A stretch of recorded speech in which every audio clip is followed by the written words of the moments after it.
One of the first things you'll do in this course is to install WordPress, and whether that's on your own computer or on a web host, it doesn't really matter because it's going to look the same no matter where you install it. However, I need to point out a few things. The WordPress that you install is going to look very, very similar to this. This is the dashboard. These are all of the settings down the side. However, it's not going to be identical.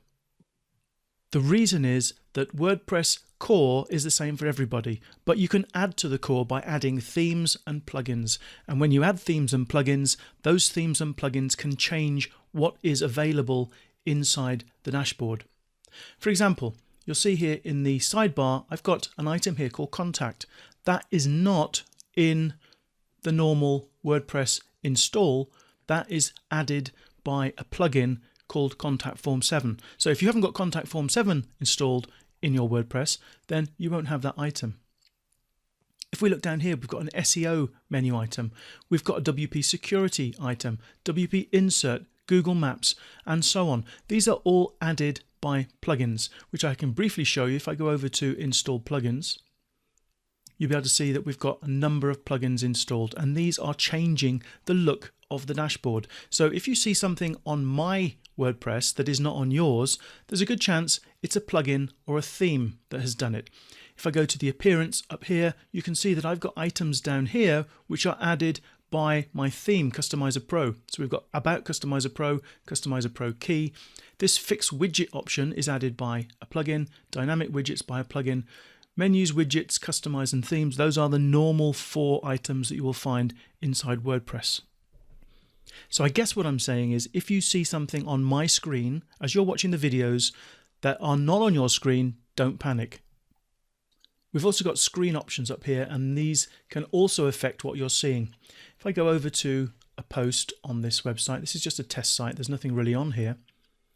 But if I go over to a post, edit, screen, and go up to screen options, this will dictate what is shown on my screen. So for example, I've got something called excerpts shown on my screen, which if I scroll down, you'll be able to see a box somewhere for episode excerpt. There it is. But I can turn that off if I want to by unchecking the box. And now the excerpt has gone. The excerpt, if there was any data there, is still there. It's just that the excerpt panel in this screen is being hidden. And that's all it means. So if I am looking at something on my screen, like an excerpt box, and you see it's not on yours, go up to the top to the screen options and see whether it's checked. These screen options, again, will also change depending on what you have installed in your WordPress dashboard. For example, I have a plugin called Yoast SEO. You can see it's added something to the screen options. And I have another plugin called Header and Footer. And again, that has added something to the screen options. So if your screen options are different, then that's not a problem either. It could be because I have a plugin installed that you don't. It can also be because the screen options up here are context sensitive. If you go to a different area of your WordPress dashboard and look at the screen options, you'll see that the screen options have changed. We're in the menu section here, so these screen options only refer to menu options. There's no point having post options here.